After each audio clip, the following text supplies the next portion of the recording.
Bonsoir, bon dimanche. Face à l'actu de ce soir, évidemment, on reviendra sur l'actualité de la semaine, ou du moins quelques faits marquants, tels que traités par la rédaction de STV. Il y a cette décision du tribunal arbitral du sport qui concerne la Fédération camerounaise de football. Il y a cette convention entre le gouvernement du Cameroun et l'association des professionnels des établissements de crédit et bien d'autres sujets dont on va parler sous l'aune de l'analyse et du commentaire de notre invité de ce soir. Cabral Libi, député de la Nation, président national du PCRN, a accepté de venir partager d'autres sujets. Ce soir, son regard, son analyse, son point de vue. On évoquera, entre autres, le processus d'inscription sur les listes électorales. Vous savez, nous sommes à moins 11 jours seulement de la clôture de ce processus par l'organe en charge des inscriptions et les CAM, organe en charge de l'organisation des élections. On va parler des présidentielles 2025, notamment avec un regard sur tout ce qui se fait autour des partis de l'opposition, entre coalition, mobilisation, révision du code électoral et bien d'autres. Toujours dans cette mouvance, quelques candidatures dont l'une n'est peut-être pas officielle ou annoncée, celle de Franck Biya, qui dans les coulisses fait jaser. Bien d'autres sujets feront partie du menu de ce soir en 90 minutes. On espère pouvoir vider tout cela. Cabral Libi, bonsoir. Bonsoir à vous, monsieur le député Tango. Merci de nouveau d'être en face de nos téléspectateurs. Nous l'avons sollicité au regard, évidemment, de l'intense actualité, avoir le point de vue du citoyen, du président d'un parti politique, de l'élu, de celui qui, en 2000, lorsqu'il entrait à l'Assemblée nationale, avait dit « je vais changer les choses ». Cabral, 3 ans après, avez-vous le sentiment que vous avez bousculé, vous bousculez, ou alors que le mécanisme, le système est tellement solide que la manœuvre n'est pas évidente? D'abord, je salue vos nombreux téléspectateurs que je retrouve avec plaisir. Je rends grâce à Dieu qui m'accorde le privilège d'être là encore ce soir et en santé. Je lui rends grâce pour vous également, que je retrouve en santé. Nous avons dit exactement ceci lorsque nous arrivions. Nous savons que nous ne sommes que 5. Nous sommes minoritaires. Mais nous inscrivons notre mandat sous le signe de l'épuisement au travail. C'est quoi le rôle d'un député, monsieur député Tango? C'est de voter des lois, c'est de contrôler l'action du gouvernement, c'est d'accomplir la mission d'accompagnement socio-économique de ses électeurs. Du point de vue de la votation des lois, nous reconnaissons que nous n'avons voté que pour une dizaine de lois. Quand je dis voter, c'est voter pour. Toutes les autres lois, en grande majorité, nous avons voté contre. Parce que ces lois-là n'épousaient pas notre vision de la société. Et d'ailleurs, souvent, la suite nous avait donné raison. En ce qui concerne le contrôle de l'action du gouvernement, on contrôle l'action du gouvernement par ce qu'on appelle les questions orales, les questions écrites, et puis les missions d'enquête parlementaire. Je commence par la fin. Sur les enquêtes parlementaires, le PCRN a introduit près d'une dizaine de propositions de résolution d'enquête parlementaire. Les plus retentissantes, c'était sur Olembe, les infrastructures, sur le Covid, vous vous en souvenez? Absolument. Certainement.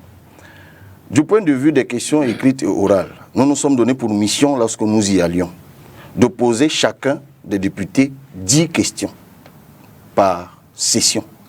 On a déjà fait 11 sessions. En principe, nous devrions être à 550 questions orales et écrites. Mais nous en sommes à 371. On n'a pas atteint le quota, mais nous sommes à 371. Allez voir qui d'autre a fait mieux. Et ça, c'est en marge des questions que nous posons lors des échanges liés aux votations des lois au gouvernement. Même sur la forme. Mais nous avons révolutionné des choses à l'Assemblée nationale. Vous vous rappelez que lorsque nous y sommes arrivés, parce que nous nous filmions à l'Assemblée et que nous diffusions les vidéos de nos interventions à l'Assemblée, on avait tout fait de dire que ce sont des enfantillages. Allez savoir aujourd'hui qui inonde les réseaux sociaux de chacune de ces interventions à l'Assemblée. Ce n'est pas seulement le député du PCRN. Parce que nous savions que même si nous n'avions pas la majorité pour changer les choses, nous nous sommes investis à prendre le peuple à témoin. Donc le peuple qui regarde a même parfois l'impression que nous sommes plus de 5. Tellement nous réussissons à exister à l'Assemblée nationale. Donc, et là je n'oublie pas l'accompagnement socio-économique dont je parlais tout à l'heure. Mais M. Dipita Tongo, seulement pour le Covid, quel autre parti politique a fait ce que nous, par exemple, nous avons fait dans l'Union Ekele où nous avons été élus, en mettant en place une unité confectionnelle de masques en coton double paroi que nous avons distribué à tout ce qu'il y a comme élèves dans l'Union Ekele, Sanaga Maritime, du plus petit de la maternelle au plus âgé de la terminale, du dernier enseignant de la maternelle au plus âgé de collège privé et public. Nous l'avons fait. Ben ça, on n'en parle pas beaucoup. Devrais-je parler des champs semenciers, des champs écoles, des éclosoirs, de tout ce que les députés font? Qu'on vienne ici à Vouri-Est, ah tiens, pendant qu'on y est, ah, on a parfois l'impression qu'avant que Nouran arrive à Vouri-Est, il n'y avait pas de députés. Ben tiens, c'est bien le PCRN et nous sommes heureux que du peu que nous sommes, nous réussissions à exister et à mériter la confiance que le peuple a placée en nous. 3 ans d'exercice à l'Assemblée, ça peut nous prendre plus de 90 minutes. Permettez que je vous coupe là-dessus. Ben vous voyez que j'ai pu résumer en moins de 5. Ben cela dit, vous parliez de 10 lois ou projets de loi que vous avez soutenus. Quelles sont-elles si C'était globalement des traités. D'accord. Globalement, c'était des traités. D'accord. En fait, en ce moment-là, il s'agit davantage de cela dit, vous estimez que votre bilan, en termes d'action, évidemment, il est... Mais notre bilan est élogieux. De toute façon, nous sommes en compétition, nous sommes en concurrence. Vous pouvez faire une comparaison. L'enjeu, l'intérêt pour les Camerounais, c'est de ressentir cet impact. Est-ce qu'au regard de ce que vous faites à l'Assemblée nationale, vous avez le sentiment que le Camerounais au quotidien en profite, en bénéficie, la vie plus chère? Nous sommes en pleine rentrée scolaire, les parents se demandent ce qui va arriver. L'eau, l'électricité, on voit ce qui se passe en termes d'hygiène et de salubrité en ce moment dans nos villes qui ne ressentent pas, ou bien qui sont de grandes poubelles à ciel ouvert. Est-ce que vous avez le sentiment que les actions du PCRN, en tant que député, ont suffisamment impacté ou poussé le gouvernement à impacter la vie du citoyen que vous représentez là-bas? D'abord, au niveau de nos circonscriptions, il n'y a pas de doute, ça impacte. Allez voir ce que le seul député du PCRN fait en Sanaga Maritime, ce que le seul député du PCRN fait à Vouri-Est, ce que les 3 font dans l'Union Ekele, vous verrez qu'il y a un impact social, économique, socio-économique indiscutable. Maintenant, vous posez la question à l'échelle macro. Oui, c'est-à-dire, est-ce que nous pouvons impacter sur la marche des choses? Est-ce que nous pouvons modifier les lois à l'Assemblée nationale? Je crois que le moins édifié des Camerounais sur les questions parlementaires, c'est que nous n'en sommes pas capables. Nous ne sommes que 5. Parce que dans cette affaire, c'est l'arithmétique qui arbitre. À un moment, il faut voter pour, il faut voter contre. On peut être le plus pertinent du monde, ce qui a d'ailleurs été souvent le cas pour nous. Certaines de nos interventions ont connu un succès hyper, je ne sais quoi encore, dans les réseaux sociaux, où il y avait pratiquement personne qui trouvait une chose à reprocher à ce que nous avions dit ou aux analyses que nous avions faites. Vous vous souvenez par exemple de notre analyse, le fameux « ne va pas là-bas » sur la loi de finances. Ben, que de gens m'ont dit, y compris des experts, y compris des gens dans les ministères, qui nous disent, vous avez raison, mais malheureusement, ben, vous n'avez pas le chiffre qui vous permet d'impacter, enfin, d'empêcher que ça se fasse. Mais de toute façon, qui a révélé? Vous vous souvenez de ce qui avait défrayé la chronique au sujet du fer de Kribi? Ah ben, c'était encore le PCRN. Donc il y a forcément un impact. Est-ce qu'on n'avait pas amené le gouvernement à l'époque à se justifier, à s'expliquer? Est-ce que ce n'est pas grâce au PCRN que sur cette affaire, que pour une fois dans ce pays, nous avons amené le gouvernement à rendre public un contrat minier? Ben, c'est quand même inédit, c'est même presque historique. C'est bien à mettre à l'actif du PCRN. Et je pourrais prendre d'autres exemples comme ça. Oui, nous avons parfois amené le gouvernement à s'expliquer tout au moins. En tout cas, à l'Assemblée, nous le faisons, à s'expliquer. Et même finalement, ce même gouvernement, nous l'avons obligé à nous donner raison. Souvent, des correctifs budgétaires qui sont faits, la plupart du temps, les gens ne s'en rendent pas compte. Ce sont des choses que parfois, en tout cas pour certaines, que nous avions proposées dans notre faisceau de propositions et qu'ils ont piqué d'ailleurs malhabilement et qu'ils ont appliqué. Mais nous travaillons pour le Cameroun, ça ne nous pose pas de problème qu'on nous copie même hypocritement. Vous le dites à demi-mot, n'empêche, les conditions de vie des Camerounais n'ont pas beaucoup évolué. Ben ça, c'est pas à cause du PCRN. Non, il est clair que si c'était le PCRN qui avait la majorité à l'Assemblée nationale ou qui avait la direction des choses au Cameroun, que les conditions de vie des Camerounais auraient changé depuis longtemps. Et je crois d'ailleurs que les Camerounais sont les premiers à le savoir. Parce que nous faisons des propositions, parce que nous ne nous contentons pas de critiquer, mais nous disons ce que nous aurions pu faire en lieu et place du gouvernement actuellement. Donc c'est clair, mais c'est bien que vous posiez la question.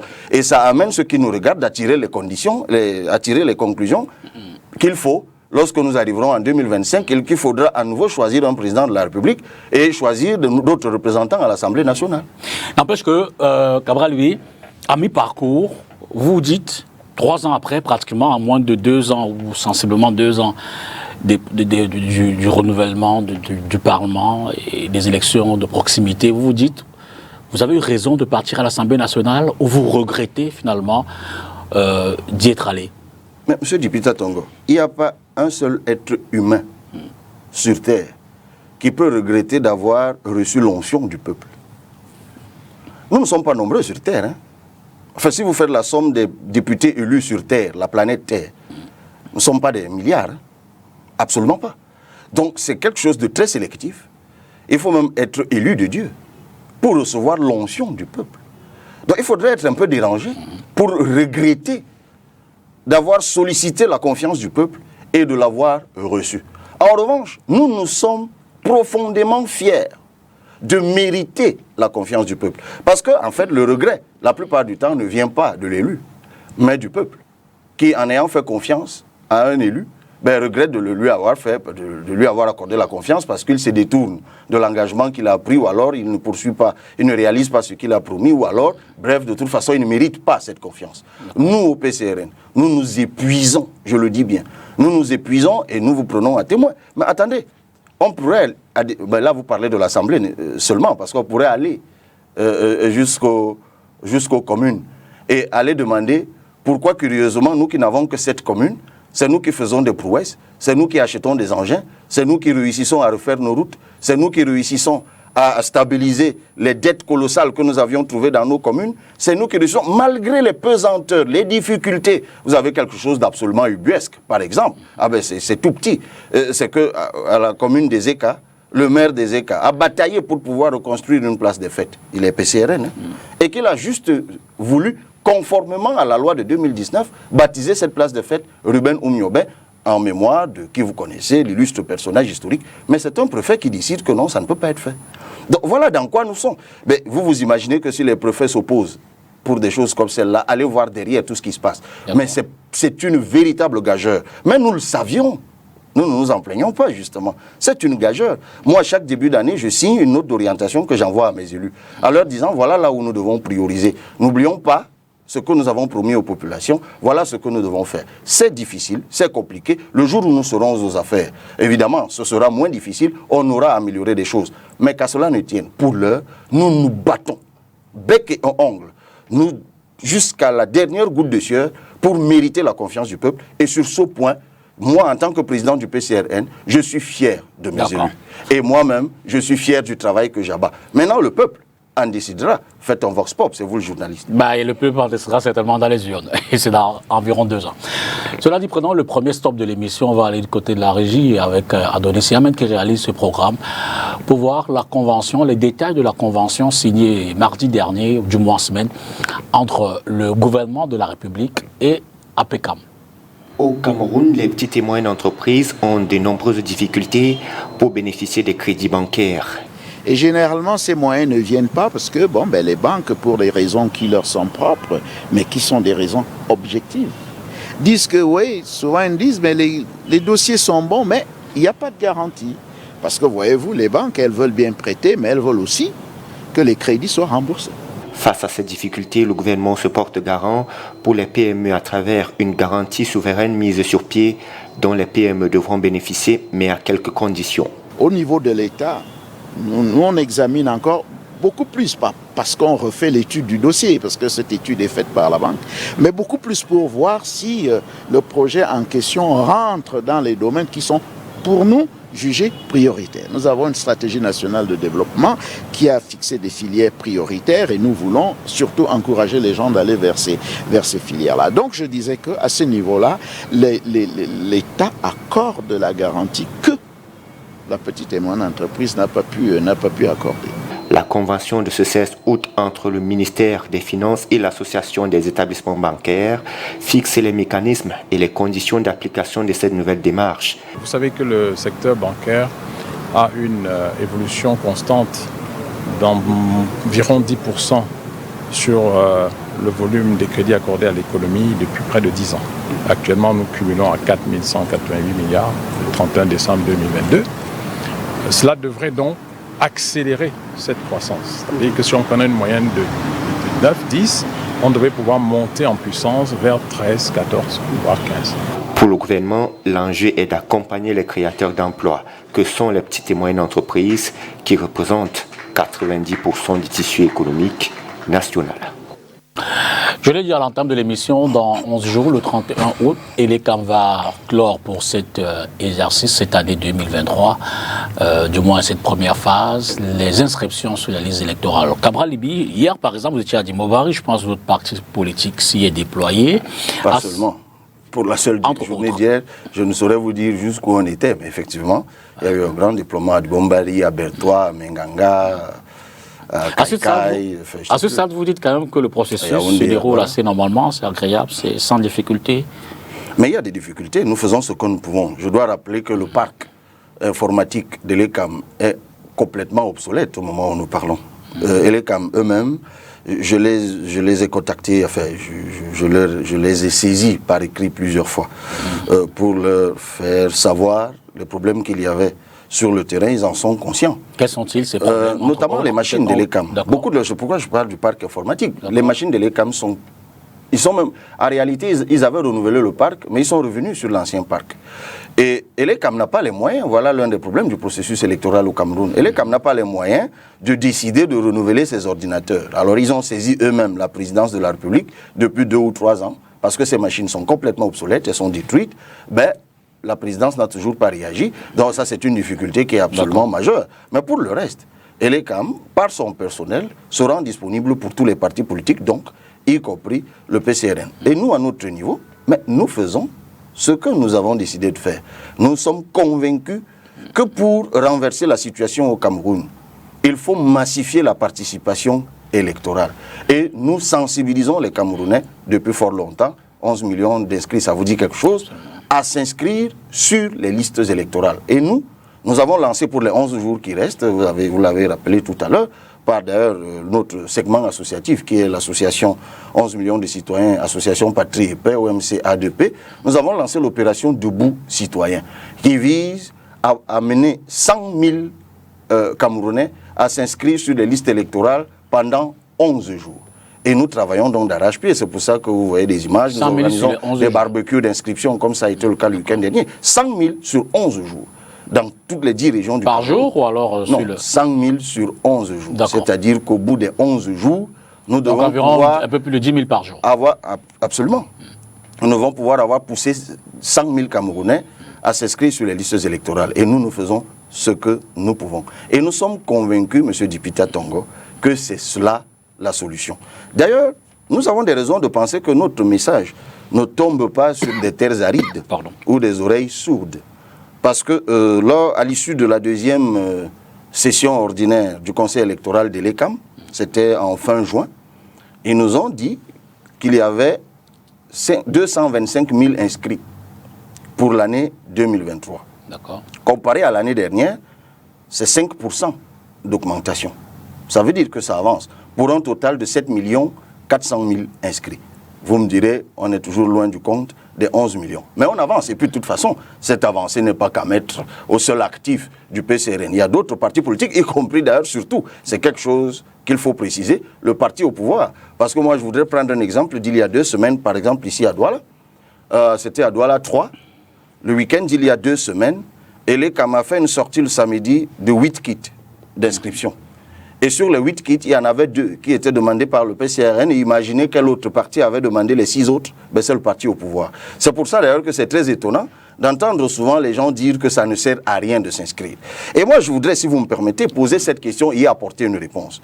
Monsieur Dipita Tongo, moi, je suis fatigué d'entendre les gens qui prétendent être sérieux dire aux Camerounais que ça ne sert à rien de s'inscrire sur des listes électorales.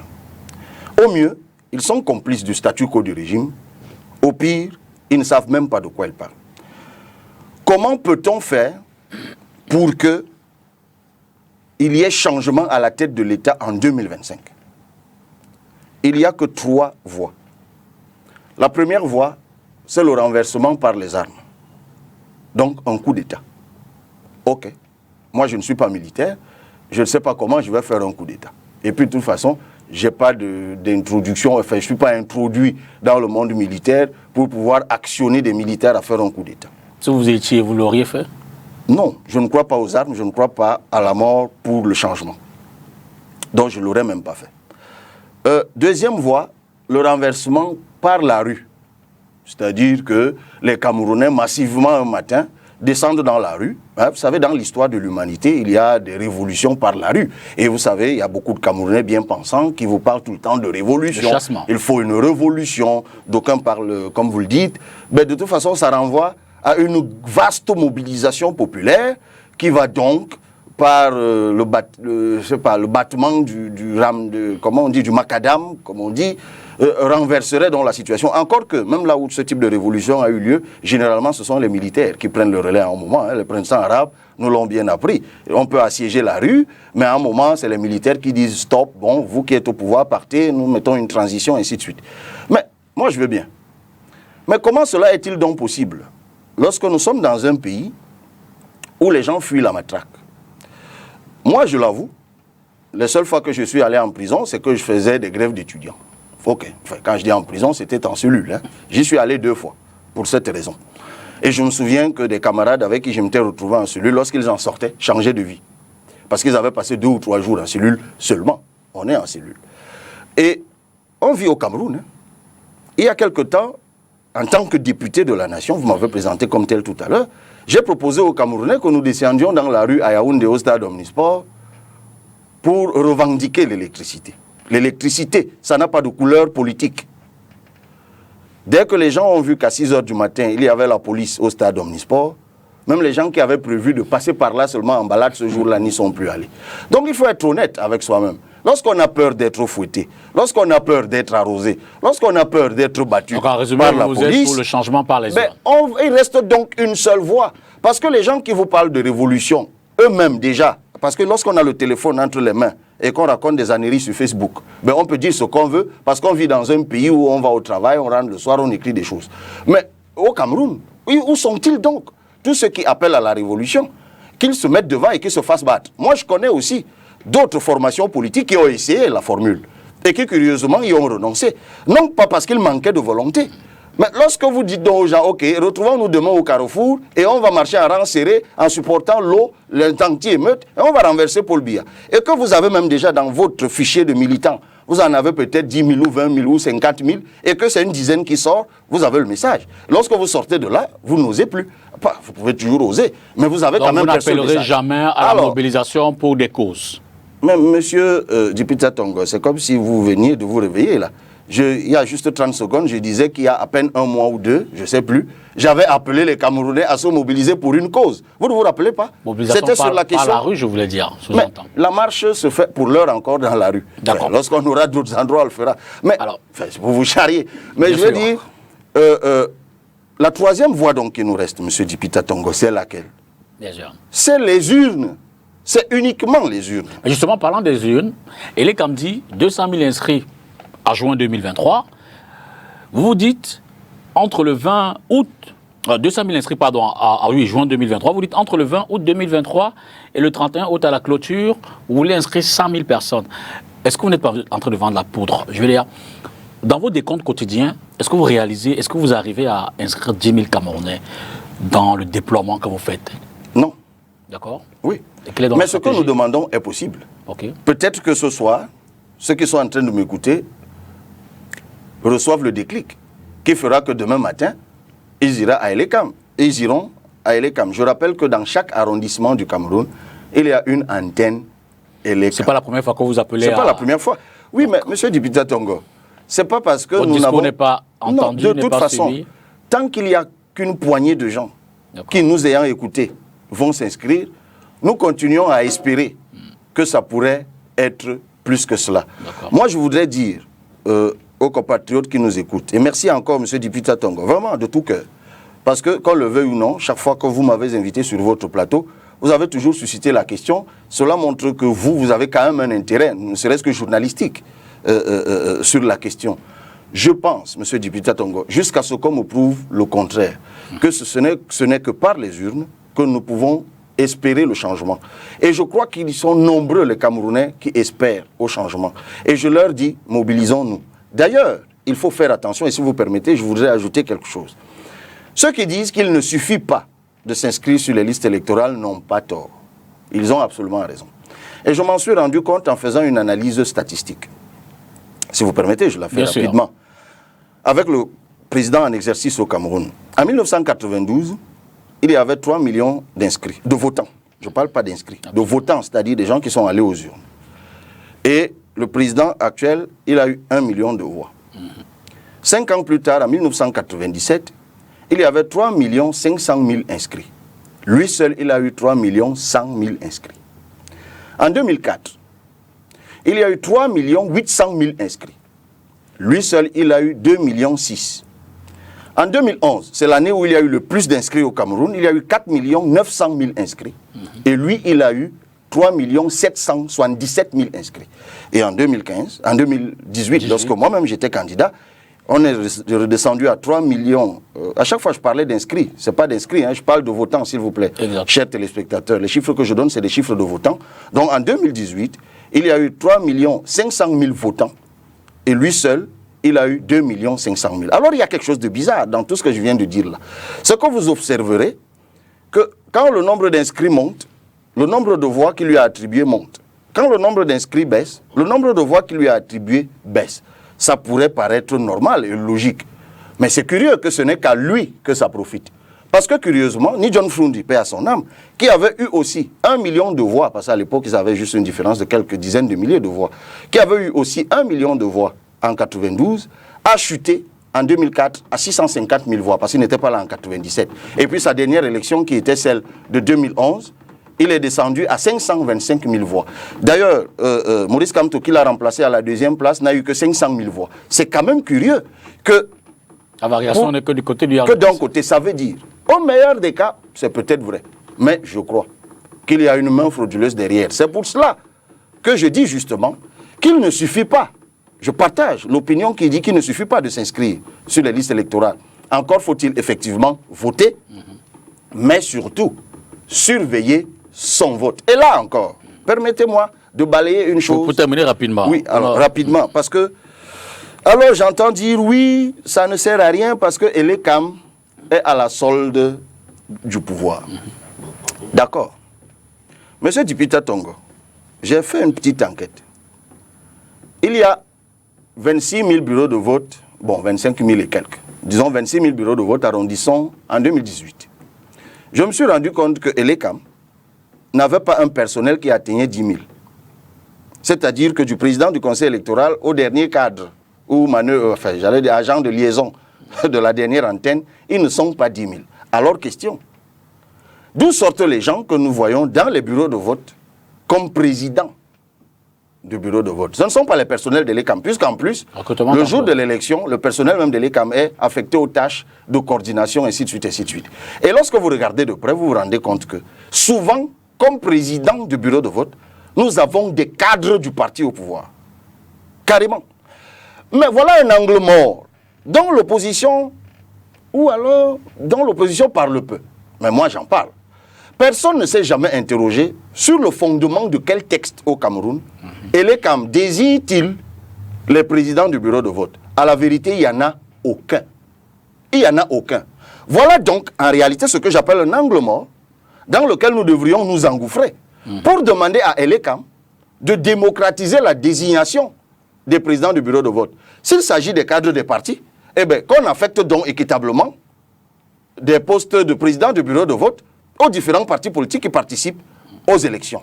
Mais la vérité, c'est que il faut généralement faire du lobbying auprès de l'ECAM. Alors, la vérité, M. Dipita, c'est que si vous ne surveillez pas le vote au Cameroun, vous le perdez. D'accord. Ma dernière question vous ne surveillez pas, vous le perdez. Et ceux qui disent qu'il faut le changement, chers compatriotes, inscrivez-vous, votez, surveillez. Et surtout, ne vendez pas les PV. Parce que le changement, ce n'est pas seulement pour une personne. Si nous le voulons tous, investissons-nous tous pour qu'il ait lieu. Cabral Libi, à l'observation, On voit que l'appel à la mobilisation pour les inscriptions, c'est davantage les partis politiques de l'opposition. Le PCRNI, le MRCI, le SIFT de moins, ils sont dans les renouvellements. Or, le RDPC, le parti au pouvoir, le parti qui a les moyens financiers, certainement le personnel, déjà en capacité d'aller affronter ces échéances, eux, en ce moment, ils sont dans la mobilisation des militants et autres. Est-ce que vous ne vous dites pas que vous êtes en retard ? Vous avez fait des statistiques tout à l'heure qui montrent que le RDPC a un électorat déjà pratiquement acquis. Mais vous, vous êtes encore à la mobilisation, à l'appel aux inscriptions. Est-ce que vous n'êtes pas en retard pour 2025 ? Est-ce que vous ne vous dites pas que finalement, c'est cet écart-là qui permet au RDPC, à travers des voix, de remporter les élections? Non. D'abord, vous avez raison, et je le dis en toute humilité. Le retard auquel vous faites allusion, en fait, est un retard atavique. Il a toujours existé dans l'opposition, bien avant que moi, je n'intègre l'opposition au Cameroun. Parce que souvent, l'opposition se préoccupe des questions périphériques, des questions médiatiques, qui font recette sur les plateaux de débat, comme c'est le cas ici. Alors que justement, le parti au pouvoir, je viens de vous prendre un exemple tout à l'heure, ce Douala 3, d'il y a 2 ou 3 semaines, où sans tambour ni tam-tam, eux, le week-end, ils vont quand même chercher 8 kits. Je vais vous dire, vous savez, on a perdu l'élection dans une ville qu'on appelle Bonjok. Comment? Pendant que nous travaillions à inscrire les gens sur les listes électorales, que faisait le parti au pouvoir? Parfois le dimanche, il prenait le gars de l'ECAM, il l'amenait ici à Douala. Le dimanche, c'est fermé, non? Absolument. Il l'amène ici à Douala et il inscrit des gens partout, ici dans les quartiers partout. Et le jour des élections, qu'est-ce qui s'est passé dans cette petite ville? On a vu une vingtaine de bus débarquer le jour du vote à 6 h du matin. Et effectivement, mes militants étaient vent debout, ils disaient, mais c'est pas possible. Ben, nous sommes assaillis par des inconnus qui viennent voter. Sauf que quand ils sont allés à l'ECAM, leur dit, mais de quoi vous parlez? Tous ces gens, ils ont des cartes d'électeurs et ils sont inscrits. Voilà ce qu'ils font. Et vous savez ce que j'ai dit à mes équipes? Non, du tout. Je leur ai dit, la politique, c'est un tout. C'est un tout. Moi, je ne suis pas pour la politique des pleurs. C'est d'ailleurs pour ça que je suis parfois rétif à aller au contentieux. Parce que le contentieux, c'est pour les pleureurs, la plupart du temps. En fait, on a construit un espace de pleurs pour que les gens aillent s'épancher, pleurnicher. Ça les apaise. MRC pleure donc. Non, moi-même je suis allé au contentieux, non? Donc c'est pas, ils n'en ont pas le monopole. Et même avant qu'ils ne commencent la politique, il y avait le contentieux au Cameroun. Enfin, que ce parti-là que vous citez ne fasse ce qu'il fait. Donc, on s'est rendu compte qu'en réalité, il faut être proactif tout simplement. Et j'ai dit à mes équipes, soyez proactifs. Si ce responsable de l'ECAM se fait corrompre le dimanche, eh bien faites la même chose. Hein. Vous demandez à vos militants. Eh bien je le dis donc très officiellement. Je vous dis que ce que j'ai dit à mes militants. Vous allez commettre un délit en direct à la télévision. Oui, mais allez-y, portez plainte alors. La faute commune ne crée pas le droit. Je suis en train de vous dire que la politique est un tout. Et j'ai dit, qu'est-ce que j'appelle corruption sur ce cas-là? Peut-être le mot est mal placé, hein, parce que maintenant on va dire, Cabral Libye a dit, ça va aller partout dans les réseaux sociaux. Qu'est-ce que j'appelle corruption? En fait, le mot est mal placé. C'est une sorte de motivation à la vérité. C'est-à-dire que le dimanche, en principe, le gars de l'ECAM doit se reposer. Exact. Et ce qu'il fait là est même en principe illégal. Mais c'est une porte ouverte qui se situe le dimanche. Et moi j'ai dit à mes gars, écoutez, si ce gars peut aussi se déplacer pour vous le dimanche, ben prenez-le aussi, amenez-le à Bertois, Bamenda, où vous voulez, ramenez-le le lundi avant 6 h du matin. Pourquoi? Pour annuler la fraude des autres. Parce que sinon, comment vous y faites face? Moi, je suis réaliste. Tout au moins pour que, lorsqu'ils vont faire leurs 10 costers ou 10 bus le jour du vote, vous mettez aussi vos 10 bus. Du coup, les uns et les autres comprendront que ça va se jouer sur ce qui s'est fait sur le terrain. Donc, moi, je ne suis pas dans cet angélisme. Vous avez compris, c'est ça ma posture. Moi, je ne suis pas dans cet angélisme de pleurnicherie sur je ne sais pas trop quoi. Monsieur Dipita Tongo, nous sommes en politique. Et nous nous sommes rendus compte qu'effectivement, pendant que nous parlons, comme nous parlons là, ben les autres, ils parlent d'ailleurs avec nous aussi, souvent. Mais après, ils sont dans la stratégie. Ça s'appelle donc en politique, la stratégie, c'est pas la corruption. Et figurez-vous que c'est ce que nous aussi, nous essayons de faire. Personne n'a l'apanage de la proactivité ou de la stratégie. Nous le faisons aussi. Et c'est ce à quoi j'invite aussi les autres partis d'opposition. Je suis sûr que nous pouvons annuler la fraude, même par la fraude aussi. Puisque de toute façon, on est revenu dans un système d'état de nature. Ah ben, c'est bizarre que je le dise comme ça, mais voilà l'état d'esprit qui m'anime. Aujourd'hui, je parle d'expérience quand on parle d'élection. Et moi, j'ai fait le choix de ne pas toujours pleurnicher, mais de comprendre comment ils font pour nous battre. Et bien, c'est là, sur ce terrain, qu'il faut jouer aussi. Donc, si vous avez les armes, vous ferez la tricherie pour avoir quelques voix. Non, mais jusqu'ici, ils ne nous ont pas battus par les armes. Quand je dis les armes, ce n'est pas forcément des fusils, mais je veux dire des éléments de combat, de conquête. Pour tricher, vous le ferez. Non. D'accord, c'est compris. Je ne parle pas de tricherie le jour du vote. Vous avez vu que ce que j'ai dit là, et que j'ai dit à mes camarades, c'est pour annuler la tricherie. Parce que si effectivement, vous faites le travail d'inscription dans une ville comme, je ne sais pas, Douala 3, où vous faites inscrire les citoyens de Douala 3, et que quelqu'un fasse venir le jour de l'élection des gens qui viennent de Bouéa, de Bamenda, vous allez perdre par la tricherie. Donc il faut anticiper aussi. D'accord. Ouvrons notre fenêtre toujours dans le sillage des élections. On a vu les partis politiques qui essayent de se mobiliser. Il y a eu cette coalition autour de la refonte du système électoral.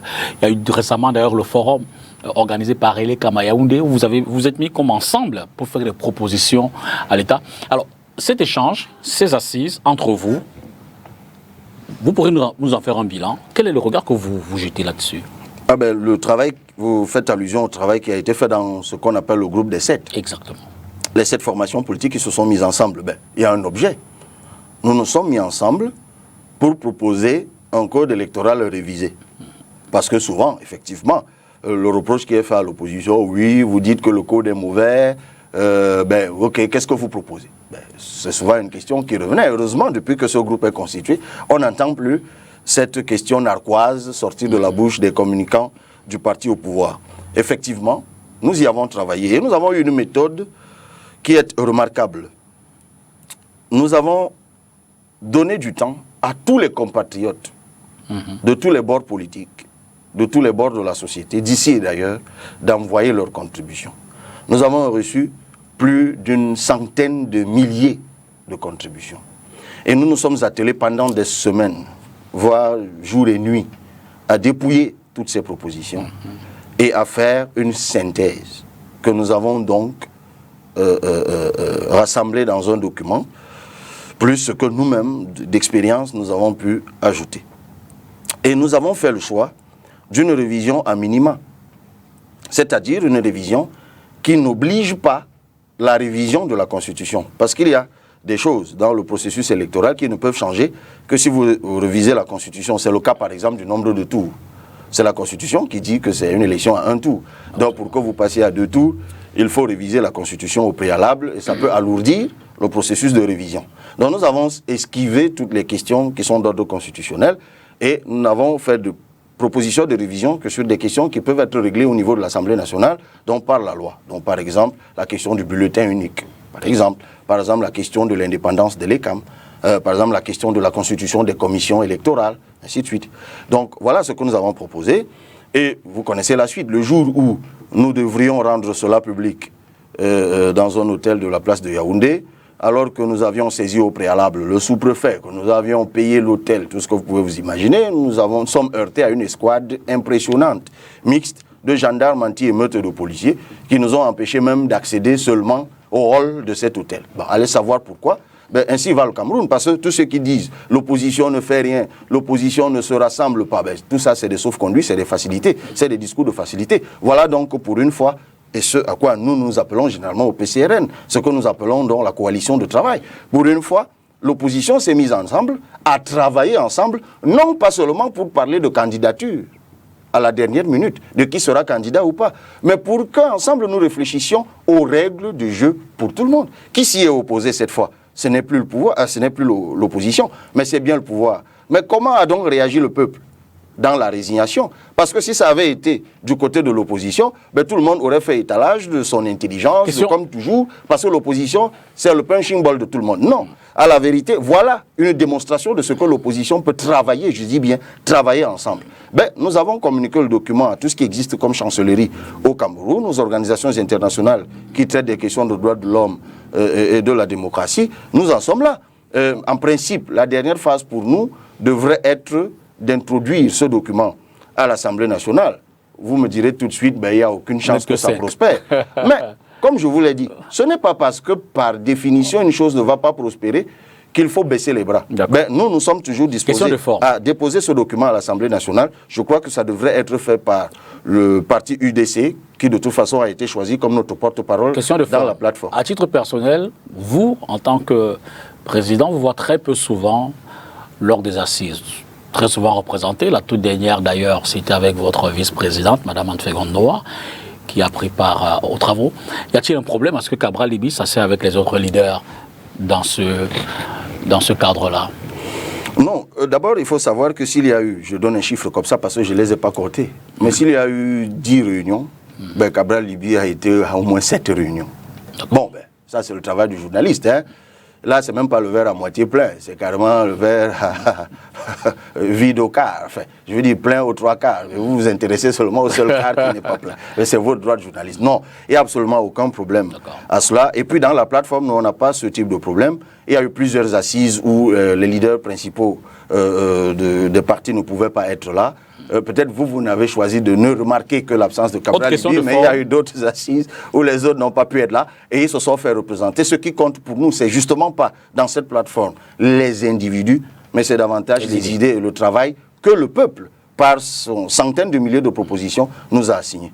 Autre question de forme, il y a comme une distanciation, comme un écart entre le rapprochement qui se fait dans le cadre de ce travail et puis les attitudes publiques de certains de vos militants, que ce soit sur les réseaux sociaux, ou certains leaders aussi, ou vos cadres de parti, dans le discours, on a le sentiment que à la prise de parole publique, ce sont des invectives souvent, ce sont des antagonismes, ce sont des oppositions aux antipodes, si je me reprends dans ce que je vais exprimer, qui ne donnent pas l'impression que vous êtes des partis politiques qui travaillent ensemble dans un objectif précis.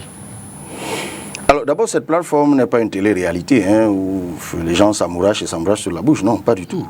On est là pour un travail que le peuple nous assigne. On n'est pas là pour montrer à la télé des signes de tendresse ou que sais-je encore. Donc, je crois que ce qui est important, c'est le travail que nous avons à faire ensemble. Et si ce travail-là est fait, eh bien, il y a lieu de s'en féliciter. Maintenant, les attitudes des gens dans les réseaux sociaux, c'est des diatribes qui peuvent arriver dans tout environnement politique ou démocratique. D'abord, les partis politiques, les gens ont souvent tendance à oublier que l'opposition ne renvoie pas à un seul parti politique. Donc, il faut savoir qu'il y a des antagonismes entre partis d'opposition, il y a des divergences de vues, dont l'expression peut parfois donner lieu à des échauffourées d'idées hein, ou d'émotions. Voilà.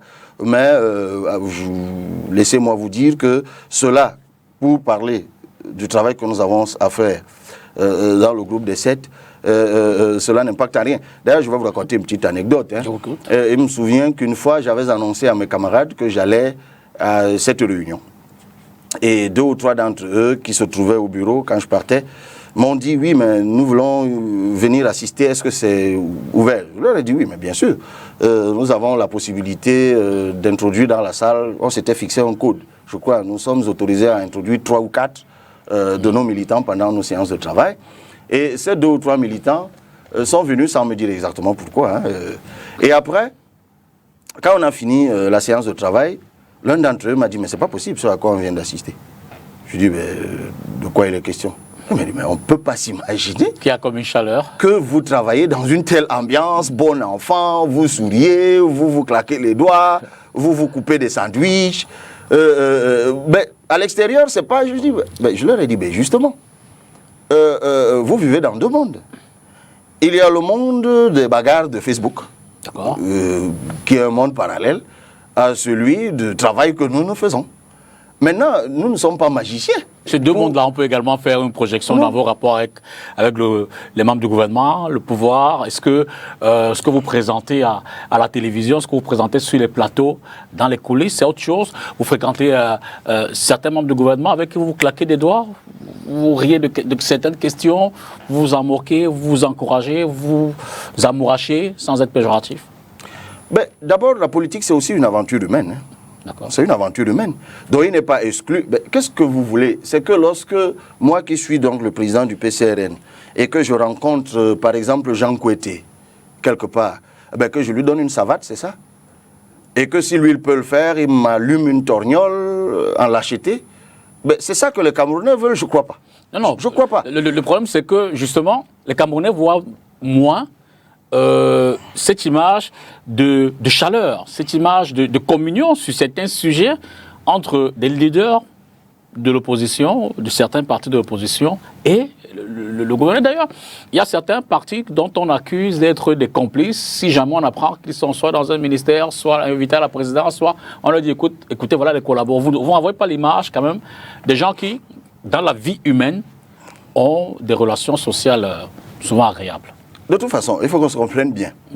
Par exemple, entre partis d'opposition, là nous nous rencontrons dans le cadre du travail que nous faisons à 7. Absolument. On est d'accord? Absolument.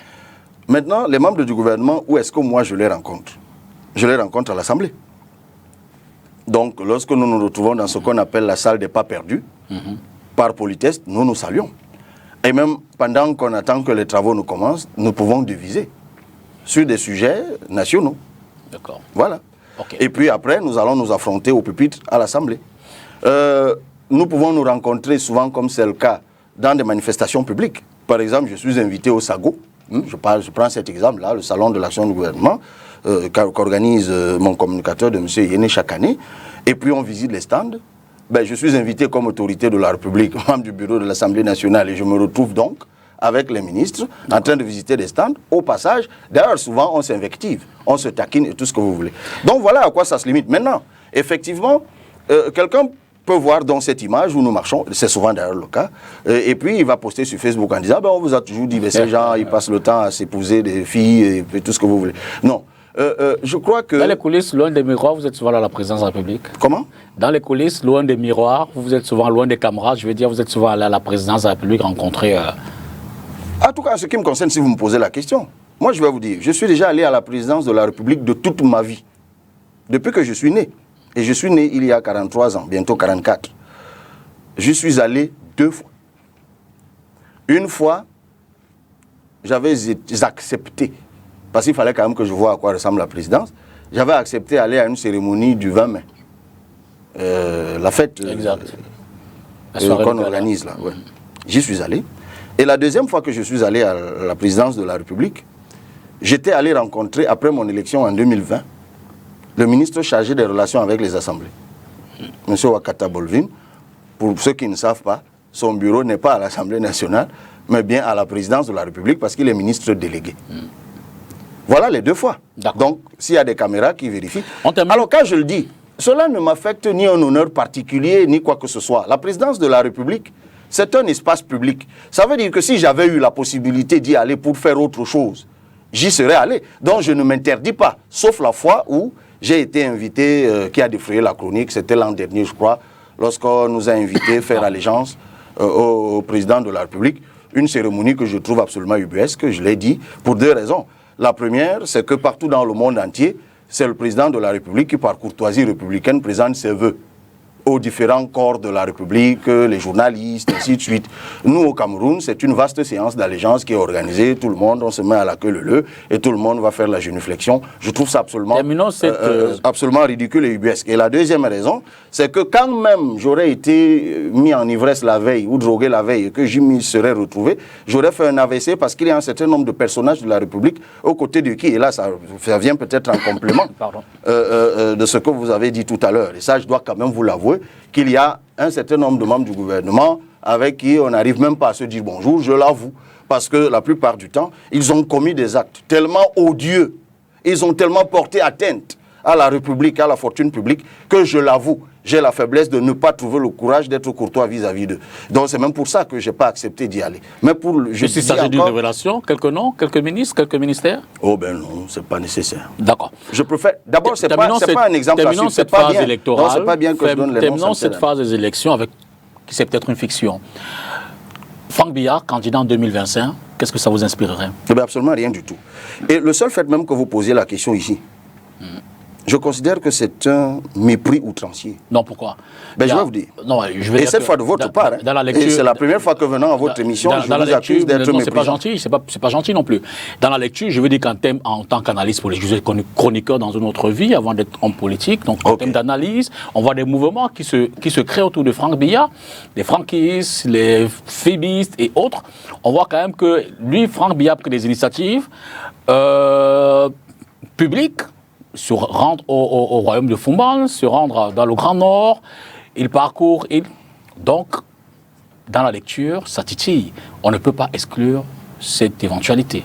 Oui, mais qu'est-ce que j'ai à foutre avec les villégiatures de l'affiliation de Paul Biya? Absolument rien. Mais quand je vous disais que je trouve, et maintenant je comprends, c'est-à-dire vous avez interpellé non pas le président du PCRN, non pas le député, mais l'analyste que je suis derrière. Oh, ben, je vous le concède volontiers et amicalement. Et je vais donc vous dire quand même pourquoi je trouve cela méprisant. C'est toujours l'analyste qui vous le dit. Comment il aurait pu trouver ça méprisant, que ce soit pas seulement pour moi, hein, pour un tout autre leader. Vous savez, monsieur Dipita Tongo, moi je fais partie. Nonobstant tout ce que vous avez évoqué tout à l'heure, nos diatribes d'opposition, tout ce que vous voulez, je fais quand même partie de cette catégorie de Camerounais qui se battent contre notre gouvernant, qui se battent pour partager avec le peuple leur vision du Cameroun, qui se battent pour gagner la confiance du peuple, qui se battent pour mériter l'attention du peuple. Et pour cela, même si nous n'arrivons pas à gagner, même si nous sommes battus à chaque fois, nous méritons un minimum de respect. Vous avez vu, quand Nidjon Frundi est parti il y a quelques jours, toute la respectabilité que la République lui a manifestée. C'est en reconnaissance du travail, il n'a pas gagné, hein. Il n'a pas gagné, mais la reconnaissance pour le combat qu'il a battu, sauf d'autant que si nous autres aujourd'hui nous pouvons faire ce que nous faisons ici, c'est bien parce que nous avons eu d'illustres devanciers comme Nidjon Frundi. Il faut le reconnaître en toute humilité. Et à la vérité, je suis considéré, moi, exactement comme je considère Frundi, pour la personne dont vous avez cité le nom. En réalité, pour les enfants du président de la République, je suis un illustre devancier. C'est eux que vous devriez recevoir et leur demander comment ils trouvent ce que quelqu'un qui les inspire fait ou a fait. Parce que si on se met dans ce pays à imaginer que des gens, juste parce que par la grâce de Dieu, ils sont nés dans un palais présidentiel, ils n'ont aucun état de service politique, on ne connaît même pas leur timbre vocal, on peut donc les mettre en compétition, même dans une simulation de plaisanterie, avec des gens qui, eux, se sont donnés corps et âme pour donner un autre visage à la République. Je crois que c'est des choses qu'il faut éviter de faire. Ça, c'est l'analyse de l'analyste que vous avez convoqué. D'accord. Prenons cet autre reportage pour parler des rapports entre les transporteurs sous-régionaux, tchadiens et camerounais, se sont rencontrés ici à Douala dans le cadre d'une réunion tripartite. Reportage. Initialement prévue au Tchad, la tripartite périodique de gestion du fret s'est tenue ce 17 août à Douala. Nous avons travaillé sur cette fameuse question de la digitalisation qui est une panacée, donc incontournable. Je me réjouis du fait que nous tous nous avons accepté le principe de cette appropriation de la nouvelle donne. Enfin, je voudrais également mettre un point particulier sur cette fameuse question de la zone de libre-échange continentale qui implique que nous devons également nous préparer. Et pour cela, donc, nous nous sommes dit qu'il faille que nous mettons en place un certain mémorandum d'entente entre les différents pays, non seulement de la zone CEMAC, CEAC, mais également de la zone CEDEAO, afin que nous puissions ensemble mettre en place cette alliance qui nous permettra désormais de procéder à une gestion efficace et efficiente du fret, une gestion moderne donc, et une gestion intelligente des corridors. Cameroun, Tchad et RCA appellent à une action concertée, harmonieuse, sécurisée et sécuritaire dans l'atteinte des objectifs communs. Mais les problèmes que rencontrent les transporteurs sur les corridors, que ce soit Douala-Bangui, que ce soit Douala-N'Djamena, sont les mêmes. Et vous les connaissez déjà. Il y a trop de tracasseries, il y a trop de frais à débourser par les transporteurs pour arriver par exemple de Douala à Bangui. Il y a beaucoup de frais à débourser par les transporteurs pour y arriver. Et comme vous le savez, il en est de même pour le Douala-Djamena.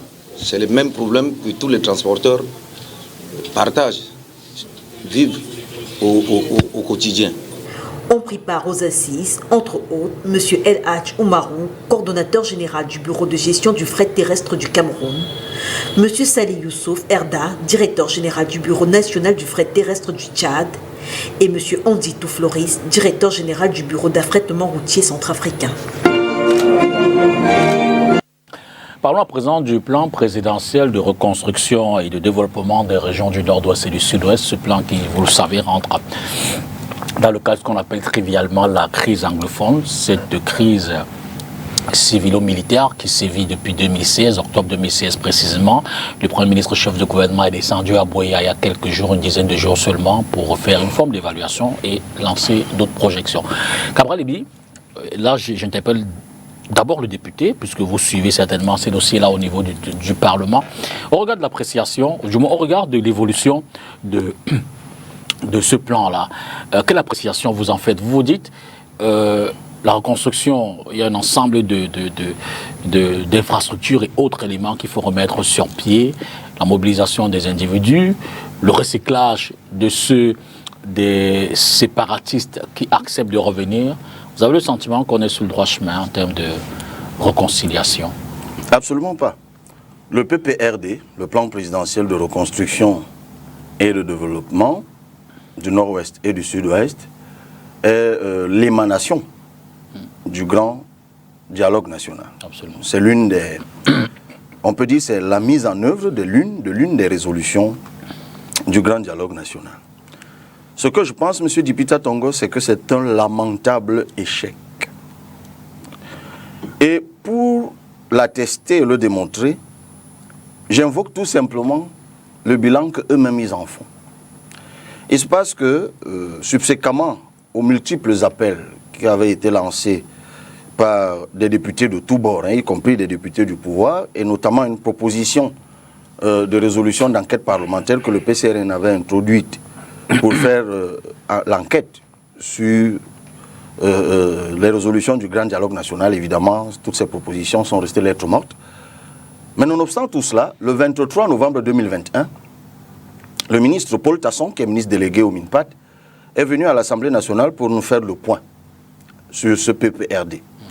Nous apprenions alors que le PPRD était étalé sur 10 ans, séquencé en 3 phases. Une phase de 3 ans pour le relèvement, à partir de 2020, 10 ans à partir de 2020. Donc nous sommes à la 3e année. Donc, à l'année de bilan de la première phase, exact, la phase de relèvement, et puis la deuxième phase qui est étalée sur 7 ans, qui est la phase de reconstruction, puis les 3 dernières années, la phase de développement. Alors parlons de la phase de relèvement. Je m'en tiens aux documents qu'ils ont amenés à l'Assemblée. Cette phase de relèvement elle-même a 3 phases. Une phase de reconnexion des anglophones, de reconstruction du lien d'appartenance aux anglophones, puis une phase de réhabilitation de tout ce qui a été détruit, et puis une phase de revitalisation économique, c'est-à-dire on réinjecte des capitaux auprès des opérateurs économiques. Et cette première phase de relèvement, donc avec ces 3 sous-phases que je viens de relever, devait coûter 89 milliards, dont 10 milliards que l'État devait lever en fonds propres. Et c'est là que commence la plaisanterie. Le Cameroun a un budget de 6 000 milliards. Et j'ai été le premier à mettre en relief les niches de gabégie qu'il y a dans le budget de l'État du Cameroun. Mais l'État du Cameroun s'est montré incapable d'assumer la phase de relèvement à fonds propres. Une telle urgence qu'est le relèvement du Nord-Ouest et du Sud-Ouest. L'État s'est donc trouvé incapable de lever 89 milliards. Mais ils nous disent dans leur bilan qu'eux, ils ont pu lever leurs 10%, c'est-à-dire 8,9 milliards. Et qu'en plus, l'État du Japon leur a donné 1,5 milliard. Ça fait donc 8,9 plus 1,5, on est dans 10 milliards.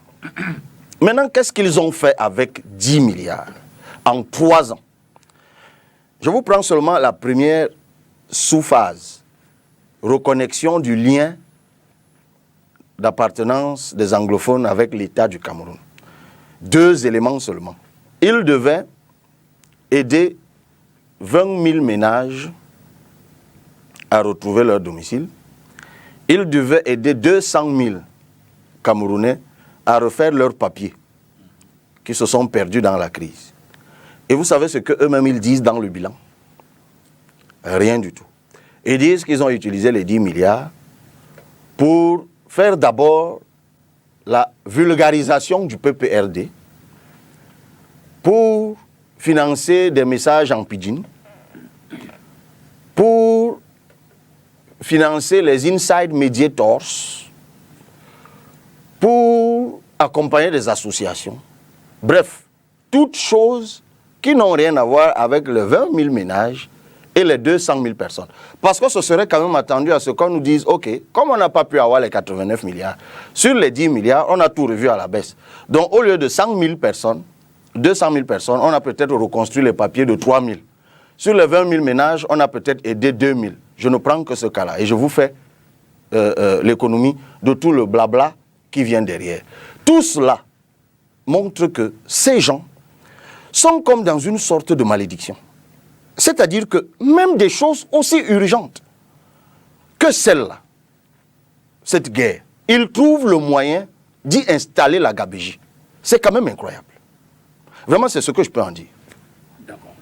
Cela dit, on voit quand même qu'il y a des initiatives qui sont peut-être parallèles au plan, mais qui rendent dans ce plan le DDR, la démobilisation, réinsertion de ceux-là qui décident de déposer les armes, leur prise en charge et autres. Est-ce que ça ne contredit pas un peu? On ne peut pas dire non plus qu'il n'y a pas d'initiatives du tout qui sont prises, ou alors que le plan est en déphasage avec l'origine ou alors les grandes lignes du grand dialogue national? Moi, je vous parlais du document ridicule qui nous a été servi à l'Assemblée nationale. Je parle quand même de la représentation de l'État du Cameroun. D'accord. Où les gens vous disent, en vous regardant dans les yeux, qu'on devait construire 10 maisons, mais à la place des 10 maisons, on a plutôt acheté 10 ballons. Mais c'est ce que je suis en train de vous dire. Donc ils ont injecté de l'argent dans des choses absolument pas traçables, absolument pas vérifiables, des trucs absolument fumeuses, c'est de la gabégie, c'est ce que j'appelle de la gabégie. Et ça, je ne blague pas. Vous savez, pour moi, il y a des questions, enfin, on peut toujours de temps en temps faire une petite plaisanterie, mais pas sur cette question quand même. Moi, j'étais au Grand Dialogue National. Exact. Et ceux qui y étaient n'y sont pas allés pour blaguer. Ça a été un grand moment patriotique. Nonobstant les pesanteurs, les blocages, les goulots d'étranglement et tout ce qu'on veut, des sujets qui étaient tabous, ainsi de suite. Mais il y a quand même un travail qui a été fait. Le minimum, c'est de le faire. Donc maintenant, vous me parlez du DDR. Là, moi, je vous ai répondu tout à l'heure sur le PPRD. Mais si vous voulez vous parler du DDR, si vous voulez vous parler de toute autre chose, mais vous êtes journaliste. Vous êtes bien placé pour aller voir ce qui se fait sur le terrain. La vérité, c'est qu'il n'y a pas ce qu'on a annoncé. C'est ce que moi, je suis en train de vous dire. Vous savez, on est en guerre, hein, et je n'ai pas la prétention de dire que je suis assis ici et que j'ai une solution miracle pour la guerre. Justement, le problème avec les guerres, ici ou ailleurs, c'est qu'on sait quand ça commence, on ne sait jamais quand ça finit. C'est d'ailleurs pour cela que nous, au PCRN, nous n'avons de cesse de dire que la vérité, c'est que sur le terrain, il y a toujours des affrontements. Et que, pour être tout à fait honnête, même ce qu'ils ont promis en termes de reconstruction et tout le reste, c'est difficile tant qu'il y a toujours des affrontements parce qu'il y a risque que ce soit à nouveau détruit. Moi, je me souviens, en tant que député, c'est pour vous dire jusqu'à quel point nous y sommes allés. Moi, je suis membre du groupe d'amitié Cameroun-Allemagne. Et le groupe d'amitié Cameroun-Allemagne a organisé une réunion de lobbying auprès des députés allemands. J'y avais été convié, donc nous essayions, au cours de cet échange, de convaincre les députés allemands de donner de l'argent à l'État du Cameroun pour la reconstruction. Il me souvient, le président de l'Assemblée nationale de la Bundestag, je crois, comme ça s'appelle, a demandé, bon, ok, vous voulez que nous prenions l'argent du contribuable allemand et que nous vous le donnions. Quelle garantie avons-nous que ce qu'on va construire avec cet argent ne va pas être détruit et que nous, on va nous taper dessus ici, que nous avons jeté de l'argent? Donc la vérité, elle était là. Et je vous avoue que nous étions quelque peu confus. Ben là, on représentait l'État du Cameroun.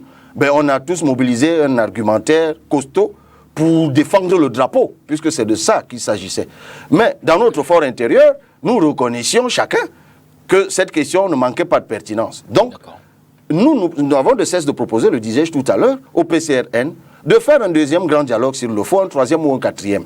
L'essentiel étant d'arriver à un accord de paix parce que nous pensons que les conflits ne se terminent que par des accords de paix. Et que si on a fait un premier grand dialogue en septembre-octobre 2019 et que jusqu'ici nous n'avons toujours pas vu une issue, rien n'empêche que nous nous rassemblions à nouveau. Quand je dis nous, ce n'est pas forcément moi, d'autres acteurs, peut-être en donnant plus de prépondérance aux anglophones, mais l'essentiel étant que nous ayons des avancées vérifiables et palpables et visibles et comptables. D'accord. Du coq à l'âne, on va parler du football, notamment la fédération camerounaise et toutes ces questions qui sont au tribunal arbitral du sport. Mardi dernier, une autre sentence, une décision a été prise. Résumé de cette décision dans ce reportage. On ending battles for the Cameroon Football Federation, the Court of Arbitration for Sport has on Tuesday, August 15, 2023, ruled in favor of Guy Gatama, Banten Junde, amongst other entities. This footballing law court has requested for the reinstatement of Guy Gatama into the FECAFOOT Executive Committee, restoration of Banten Junde into elite football, resumption of duty by the Cameroon Professional Football League. These decisions, amongst other things, arising from the cancellation of the August 27, 2022 General Assembly. These resolutions came as a shock to many, as the complaints were registered months back. Banten Junde was relegated after the team was found guilty of match fixing in the playdown match against Yafoot. The Day outfit had won the game by 1 goal, but the results were later cancelled, with the team losing by forfeiture. The president of the club was found guilty, banned from all footballing activities. With this new ruling from a much higher body, one should expect the return of these sites. Le tribunal arbitral du sport donc annule plusieurs résolutions de l'Assemblée générale de la Fédération camerounaise de football tenue le 27 août 2022 et confirme la présidence de Samuel Eto'o-Fils, une lecture qui ne fait pas l'unanimité évidemment dans les milieux du football. Il y a une conférence de presse cette semaine qui a été annulée par les autorités et les présidents de clubs, pas contents, voulaient s'exprimer là-dessus. Alors Cabral, quand vous regardez ce qui se passe à la Fédération camerounaise de football, vous dites, si on reprend un peu l'historique, il y a Mohamed Larconu, Tombia Roko, 2 normalisations, Mbombo Njoya et puis Samuel Eto'o-Fils. On est dans un cycle infini de problèmes à la FECAFOOT. Alors, vous faites bien d'évoquer l'angle historique. Pardon. Parce que c'est très important. L'histoire de la FECAFOOT a 2 phases. Il y a la phase où il y avait une totale mainmise de l'État sur la FECAFOOT, qui va carrément, disons, de 1959, quand la FECAFOOT est créée, à 1996. Donc, disons, puisqu'on parle des présidents de fédération, de Ngankou Amos, qui a été le premier président, à Mahad Aher, qui a été le dernier président nommé. Exact. Jusque-là, on peut dire que ça allait. C'est d'ailleurs à cette période que le Cameroun a inscrit son nom, en tout cas a écrit ses premières lettres de noblesse dans le domaine du foot, avec les performances de Oryx de Douala, ou les premières participations élogieuses dans les Coupes du Monde, la première victoire de la CAN, notre organisation même de la CAN en 72 et autres. Puis s'ensuit l'autre phase, qui va donc de 1998 avec l'élection de Vincent Onana à 2021, l'avènement de Samuel Eto'o. Vous verrez que c'est cette période-là qui n'a jamais connu de stabilité. C'est-à-dire de Vincent Onana à Iya Mohamed, Tombia Roko, normalisation, Njoya, oui, normalisation, Owona, Happy, puis Njoya, Eto'o. C'est là. C'est quand même curieux que c'est depuis que l'État a été contraint, entre guillemets, de lever la main mise totale sur la FECAFOOT que les problèmes ont commencé. Moi, je pense, mon analyse personnelle, que la FECAFOOT souffre de vampirisation présidentielle. C'est-à-dire que la vampirisation, c'est quoi? C'est que la présidence de la République, qui est toujours derrière le rideau noir de tous les problèmes de la FECAFOOT, a toujours su tirer les dividendes politiques du football Et c'est toujours arrangé pour que ça n'aille jamais à la FECAFOOT. Quand je dis la présidence, s'ensuit ou s'ensuivent d'ailleurs les autres institutions. Parce que c'est pas étonnant quand même. Vous savez, j'observais ce week-end encore tous les débats autour du football. Vous savez, vous avez l'impression que Facebook est plein, les plateaux de débat sont pleins, mais pas les stades. Ça vous renseigne quand même sur le type de polarisation qu'il y a autour du foot. Donc moi, je pense qu'il y a une seule solution, c'est l'alternance. Moi, je suis sûr que le jour où je serai élu président de la République, la FECAFOOT ira nettement mieux. Parce qu'il faut que l'État du Cameroun sache rendre au football ce que le football lui a donné. Je rappelle quand même que c'est grâce au football qu'aujourd'hui, en tout cas en partie grâce au football, mais il n'y a pas que le football, que dans certaines parties du monde, on peut situer le Cameroun sur une carte. Moi, je suis arrivé dans des pays comme la Tanzanie. Quand je me présente, je dis je suis Camerounais, eh bien, le chauffeur, il dit immédiatement Roger Mila. Donc, ben, ça a des exemples comme ça, tout le monde peut en avoir. Quand je serai président, la FECAFOOT ira mieux. Quel est ce bâton magique que vous sortirez quand vous serez président qui n'existe pas en ce moment? Tout simplement, je vais cesser de vampiriser la FECAFOOT. C'est-à-dire que je vais laisser la FECAFOOT se déployer véritablement et travailler pour le football. Et puis, effectivement, est-ce que ce n'est pas je vais mettre en place une politique sportive facile et légère que de dire tout est la présidence. Vous avez des présidents de clubs qui ont des engagements qui ne respectent peut-être pas forcément. Vous avez la Fédération camerounaise de football elle-même, en tant qu'institution, qui n'a peut-être pas toujours les moyens, qui fait des promesses. Vous avez le public qui ne va pas au stade. Vous avez les joueurs qui, les meilleurs sont très tôt partis. Ceux qui restent ne satisfont pas forcément les attentes du public. Il y a les sponsors, tous ces gens-là, tous les acteurs. Est-ce que ce n'est pas trop facile de dire la faute à la présidence de la République? Non, absolument pas, parce que nous n'inventons rien. La faute à la présidence de la République, parce que la présidence de la République est le creuset des politiques publiques. C'est quoi le modèle camerounais de football? Pendant qu'on y est, si ce n'est la diatribe que vous venez de décrire. J'aime bien tout ce que vous venez, le descriptif que vous venez de faire. Parce que c'est à peu près le descriptif de l'économie du sport. Parce que tout se tient. Les gens vont au stade parce que le spectacle est beau. Parce que c'est un divertissement, le football. C'est pour cela que les gens regardent tous les week-ends les matchs des championnats étrangers. Parce que c'est beau à voir. C'est du divertissement. Et si les gens vont au stade, il faut déjà qu'il y ait un stade. Ah mais tiens, c'est peut-être l'occasion de se demander qui vampirise Olembe. Nous avons le stade. Ah oui. Parce que le complexe sportif de Japoma, il est terminé. Non, les Turcs sont partis.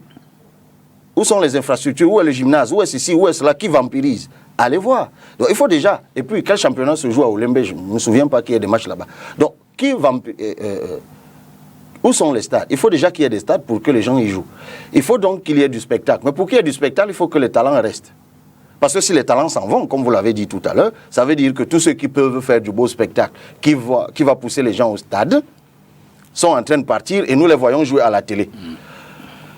Et ce n'est qu'à ce moment, parce que justement les talents ne s'en vont plus, que parce que le spectacle est consommé par les ménages, que les sponsors viennent y injecter de l'argent parce que les gens, en regardant le spectacle, vont voir leur publicité et vont acheter leurs produits. Tout se tient. Voilà un modèle alternatif de sport, d'une politique. Voilà une politique sportive que je viens de vous présenter. Vous me direz, c'est facile. Ben, c'est vous qui recevez les hommes politiques ici. J'espère qu'il y en a qui vous ont présenté de tels projets souvent. Donc, voilà exactement ce qu'il faut faire. Donc, tout ce que nous invoquons là, tout ce qui nous occupe là, tout le vacarme qui se dégage aujourd'hui de la FECAFOOT, en réalité, ce n'est qu'un petit bout du problème. Le gros problème, il est ailleurs. C'est la régulation. Mais, monsieur Dupita Tonga, est-ce que vous vous rendez compte qu'il y a quelques semaines, le Cameroun, l'État du Cameroun, l'équipe de volleyball nationale du Cameroun, a livré un match de volleyball à l'international et a perdu. Et un président et une personne qui dit qu'elle est président de la Fédération de volleyball a fait un communiqué dans lequel il a dit qu'il vient de découvrir, en regardant la télé ou les réseaux sociaux, qu'une bande d'individus portant le maillot vert ou jaune et se faisant passer pour l'équipe nationale du Cameroun vient de perdre un match quelque part dans le monde et qu'il tient a informé l'opinion nationale et internationale que c'est des imposteurs. Et ça nous a fait rire et on a continué. Et l'État est absent. Parce que le creuset des problèmes de la Fédération camerounaise de volleyball se trouve où? Au ministère des Sports. C'est quand même bizarre. Et comme je veux vous dire que c'est une autre forme de vampirisation, parce que dès qu'une fédération commence à se déployer, dès qu'il y a un peu d'argent, dès qu'il y a un peu de visibilité, bizarrement les problèmes commencent. Et les problèmes commencent toujours par les mauvais arbitrages, le mauvais encadrement, la mauvaise régulation de qui? Des pouvoirs publics. D'accord. Parlons en un mot ou deux des projets structurants de deuxième génération. Vous l'avez certainement appris, le gouvernement se désengage de plus en plus de ces projets-là. On parle de l'autoroute finalement Yaoundé-Douala, d'un certain nombre d'autres infrastructures importantes qui devraient permettre qui c'est peut-être au Cameroun de booster son développement et se remettre sur la voie des pays en voie de... Alors, vous dites, c'est simplement un manque de moyens, c'est la signature du Cameroun qui ne permet plus de mobiliser suffisamment ou de convaincre, encore que cette signature n'est pas la dernière, de convaincre les partenaires qui pourraient apporter du leur à ces infrastructures-là. D'abord, très rapidement, un correctif. L'autoroute Yaoundé-Douala n'existe pas. Il y a certainement une autoroute Yaoundé vers Boumiébel qui existe. Mais Yaoundé-Douala, ça n'existe pas. Et d'ailleurs, ils ont poussé la blague présidentielle jusqu'à signer un décret qui baptise donc ce bout de tronçon inachevé d'autoroute Yaoundé-Douala. Mais bon, fait. Je crois qu'on n'a plus honte dans ce pays depuis longtemps. Mais en réalité, je me souviens d'une chanson religieuse, je ne sais plus, parlant des gens qui ont péché toute leur vie mais qui veulent quand même aller au paradis, qui dit qu'on ne peut pas s'aimer le macabo et récolter les ignames, quelque chose comme ça. C'est exactement. Je fais partie dans ce pays de ceux qui disent depuis que le modèle d'investissement de l'État du Cameroun est mauvais. C'est tout banal. Qui trop embrasse, mal étreint. Mais ils le font à dessein. Ils embrassent beaucoup pour embrouiller. C'est ce que le professeur Claude Abbé appelle le mouvement sur place. Lorsqu'on a lancé le DSE, le document de stratégie pour la croissance et l'emploi, qui allait de 2009 à 2019, et qu'on nous a vendu, entre autres, 11 projets structurants de première génération. Nous étions de ceux-là qui disaient à l'époque que c'est une vaste blague. Allons vers la transformation structurelle. Ils l'ont compris, mais d'une oreille seulement. En 2020, ils ont lancé la SND 30, la Stratégie nationale pour le développement, où dès l'entame, ils disent que bon, maintenant leur option, c'est la transformation structurelle. Il faut peut-être expliquer ce que c'est que la transformation structurelle. En économie, la transformation structurelle s'oppose au big push. Ça veut dire que vous choisissez dans votre économie des secteurs prioritaires sur lesquels vous investissez et qui vont provoquer un effet d'entraînement. Le big push, c'est que vous mettez en mouvement plusieurs projets en espérant avoir les moyens de le réaliser. Mais dans des contextes comme les nôtres où il n'y a pas d'argent, il vaut mieux faire de la transformation structurelle. Sauf que c'est ce qu'ils ont écrit. Mais quand ils ont fini d'écrire ça et de développer, ça c'est la théorie, vous voyez la liste des projets qu'ils doivent réaliser de 2020 à 2030. Cette fois, on n'est plus dans l'ordre de 11. On est dans l'ordre, je crois, de 15.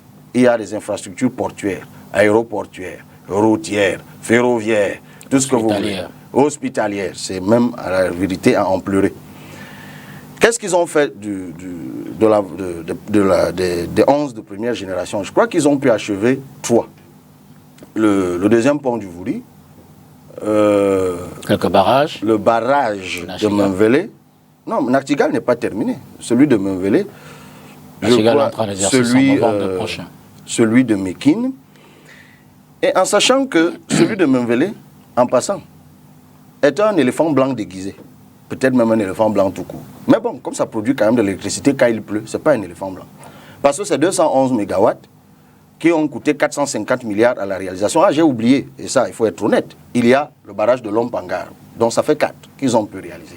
Mais je m'attardais sur Menvelé parce que vous devez savoir que les délestages qu'on a eu là il y a quelque temps C'est parce que Menvelé, il y a des semaines et des semaines où Menvelé ne pouvait pas produire un seul mégawatt. Vous savez pourquoi? Parce qu'il y avait assèchement d'une thème.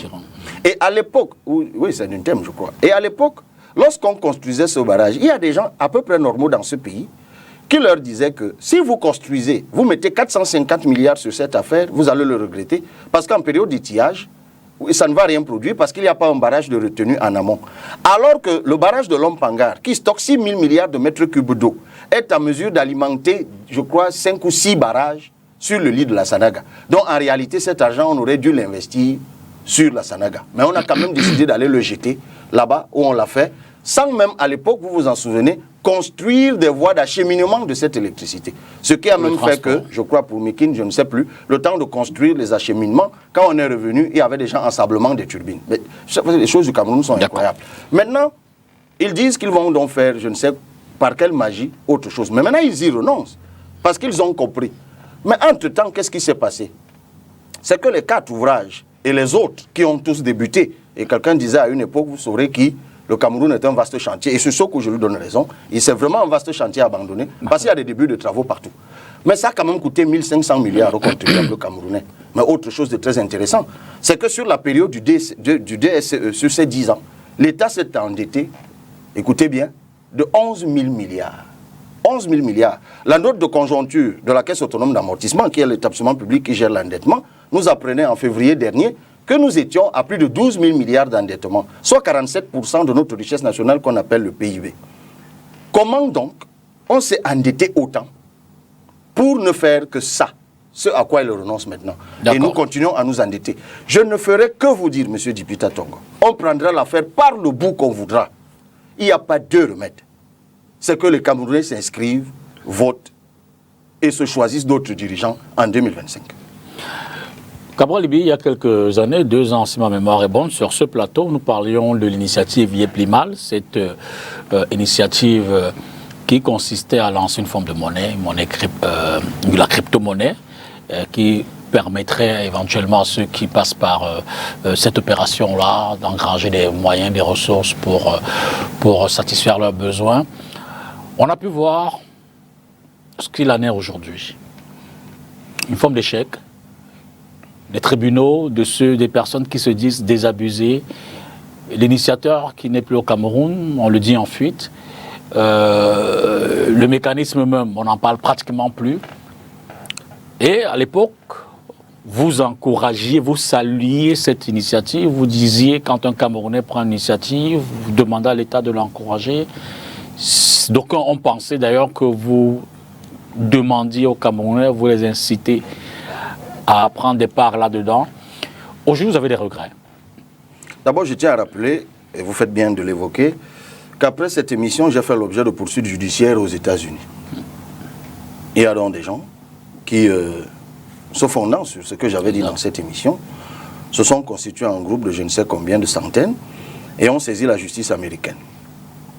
Eh bien, mon avocat, qui est par ailleurs vice-président en charge des questions institutionnelles du PCRN, Maître René Roger Bébé, s'est saisi du dossier et a écrit à la justice américaine, je ne sais plus de quel État américain, lui donnant la bonne version des faits. Et vous vous souvenez qu'à l'époque, lorsque mon nom avait figuré dans une convocation de justice, certains oisifs, plutôt réputés dans les réseaux sociaux, s'étaient fendus en déclaration du genre, il me restait quelques heures à vivre.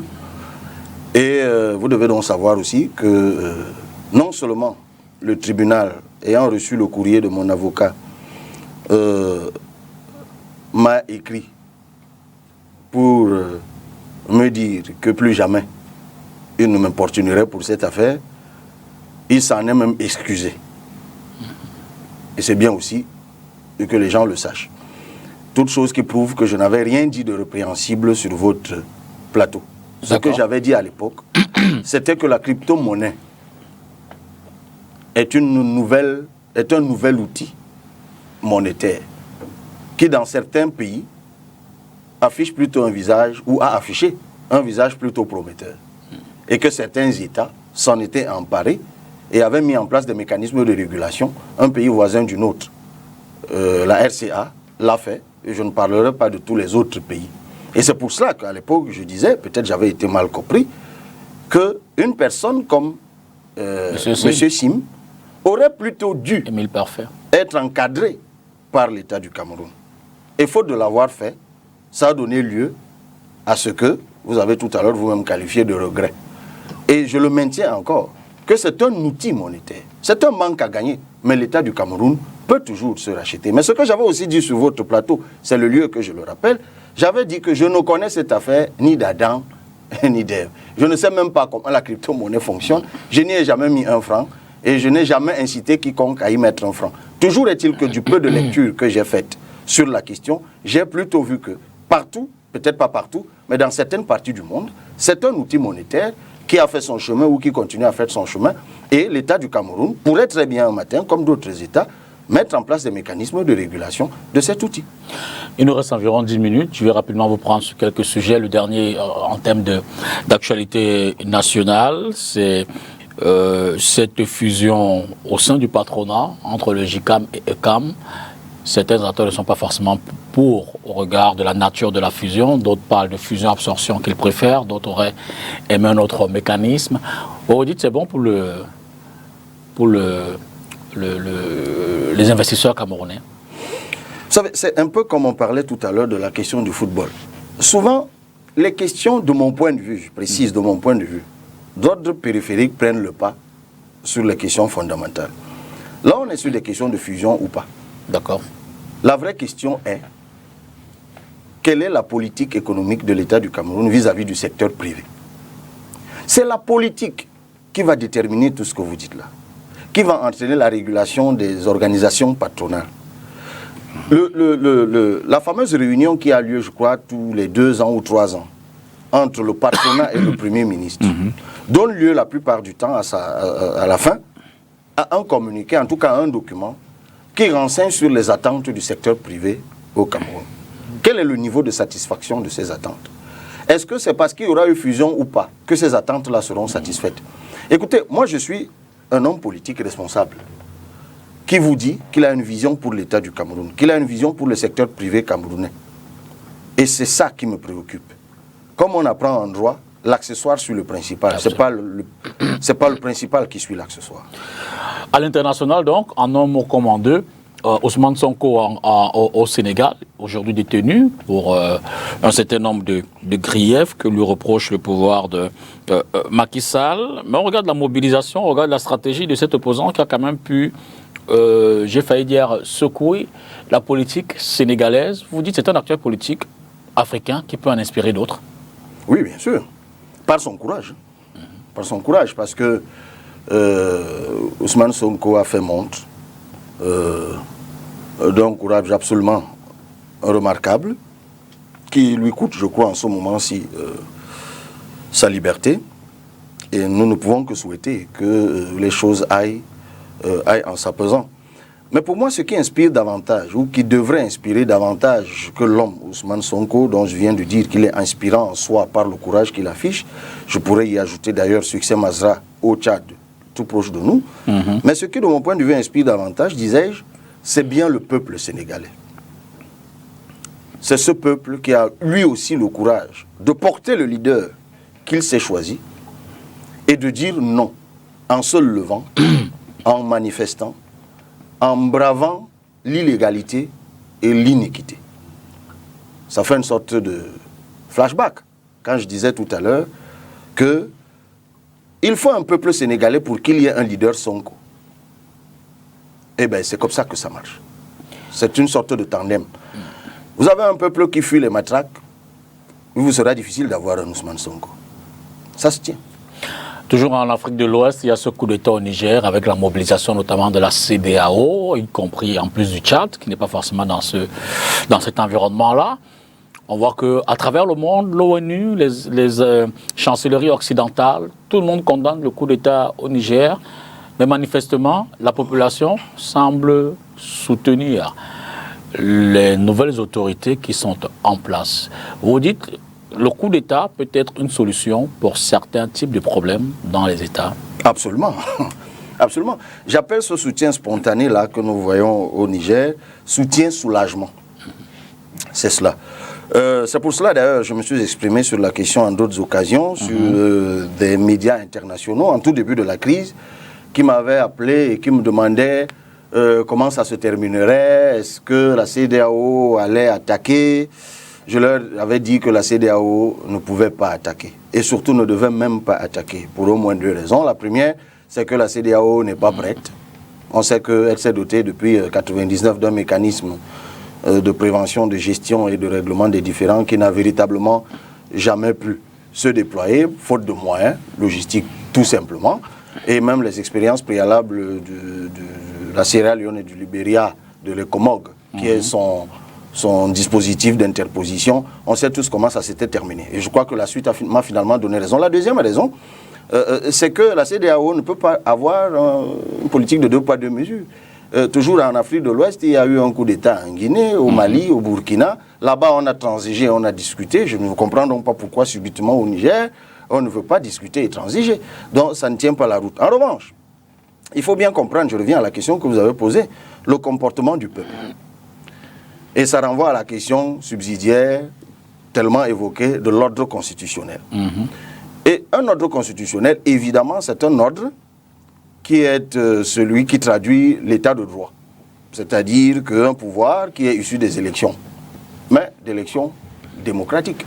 Et ce qui caractérise un ordre constitutionnel, c'est sa légalité, mais c'est surtout sa légitimité. Absolument. Parce qu'il faut rappeler que toutes nos constitutions ont toujours comme inscription dans leur article ou leurs articles 2 que la souveraineté appartient au peuple qui l'exerce au travers de ses représentants. Mais lorsque ces représentants, donc, mandatés par le peuple pour exercer sa souveraineté, deviennent des bandits, c'est-à-dire qu'ils trompent le peuple, ils entourloupent le peuple, changent les constitutions à leur guise, taillent des codes électoraux sur mesure, bâillonnent les réunions et les manifestations publiques, et mettent en avant la police et la gendarmerie pour battre les gens. Et en cela, j'excuse ceux qui fuient les matraques. Que fait ce peuple? Il se mure dans le silence et se résigne. Et reste en attente de quelqu'un, d'un sauveur. L'homme providentiel. Et le sauveur, souvent, c'est le militaire. Parce que lui, au moins, il a des armes pour pouvoir faire face aux matraques de la police. Et que fait ce peuple lorsque le militaire vient? Il descend dans la rue et le soutient spontanément en exprimant son soulagement. Et ce peuple reprend donc ses droits. Parce que n'oublions pas, même lorsqu'on parle de constitution, on parle du pouvoir constituant originaire, du pouvoir constituant dérivé. Le peuple est le pouvoir constituant originaire. Donc l'avantage des coups d'État, je ne dis pas qu'il doit en avoir au Cameroun, c'est que les coups d'État viennent remettre les compteurs constitutionnels à zéro. C'est bon pour les autres, pas pour nous. Et à défaut, non. Ce n'est même pas bon pour les autres. Et lorsque le coup d'État remet le compteur constitutionnel à zéro, le peuple retrouve donc l'exercice de sa souveraineté et au bout, il va à nouveau mandater des gens qui vont l'exercer. C'est ce qu'il faut retenir de cela. Et c'est pour cela, puisque vous ne cessez de façon allusive d'invoquer ce qui pourrait arriver chez nous, ce n'est pas comme si j'esquivais la question. Je suis en train de dire, je le dis très officiellement, que ce qui arrive aux autres peut très bien nous arriver. Vous savez, à une époque, on gagnait tellement au football, tiens, on en a parlé tout à l'heure, que les gens pensaient que dans le désordre, on gagnerait toujours. On disait que le dieu du football était camerounais. Comme maintenant, on dit que le dieu de la paix et du silence des armes est camerounais. Mais sachons très bien que si on appuie trop, comme je crains qu'on soit en train de le faire, avec la condescendance, le mépris, ajouté à l'incurie et à la gabegie de ceux qui nous gouvernent, je ne souhaite rien. Mais je ne serais pas surpris qu'un matin, même un gorille sorte d'un zoo là, à côté de Yaoundé, se dirige au palais et fasse des dégâts. Il nous reste moins de 2 minutes. En un mot, vraiment, il y a le sommet des BRICS, le 24, donc jeudi de la semaine prochaine, 24 août, en Afrique du Sud. Cette structure, Brésil, Russie, Chine, Inde, Afrique du Sud, qui se met en parallèle au bloc occidental. Vous dites que c'est bon pour nous, par exemple, le Cameroun, d'autant plus que le président de la République a participé au dernier sommet organisé en Russie il y a quelques jours. Bien avant, il était en France pour un autre sommet, cette fois-là qui réunissait les Africains et la France. Est-ce que le Cameroun fait beau rôle d'être non aligné devant tous ces blocs? C'est même pas beau ou pas, c'est normal.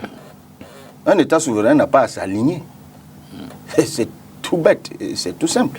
Un État souverain a ses intérêts propres, un État souverain doit défendre les intérêts de sa population, et cet État va partout où les intérêts de sa population peuvent être défendus ou satisfaits. Il va partout où il peut vendre son potentiel. Il va partout où il peut récolter, que ce soit des contrats ou des partenariats qui peuvent être utiles à son peuple. Et en cela, le président de la République, en effet, fait bien d'aller partout en espérant qu'il y va dans l'intérêt des Camerounais, pas seulement pour un repos ou pour toute autre chose, ou pour négocier, je ne sais pas, la perpétuité au pouvoir. Donc, tant que c'est pour... Sauf que moi, sur cette question, je reste toujours un peu sur ma faim, parce que, évidemment, après toutes ces parades, on nous annonce beaucoup son départ, souvent, ça fait l'objet de l'ouverture des éditions d'information, mais souvent, quand il rentre, on ne nous dit pas beaucoup ce qu'il a récolté là-bas. Merci, Cabral. Donc, sur cette question, moi, je reste sur ma faim, mais une fois encore, si un jour, nous, on a la possibilité d'être à sa place, ces questions-là ne seront plus dans le flou artistique que nous voyons maintenant. Merci infiniment, Cabral Lébi, d'être venu ce dimanche encore pour édifier nos téléspectateurs sur un certain nombre de sujets importants qui animent évidemment la vie publique. Merci à vous, monsieur le député. Votre disponibilité nous honore permanemment. Merci à vous d'avoir regardé cette autre édition de Face à l'actu. Demain, c'est lundi d'avance. Je vous souhaite un excellent début de semaine. Bonsoir.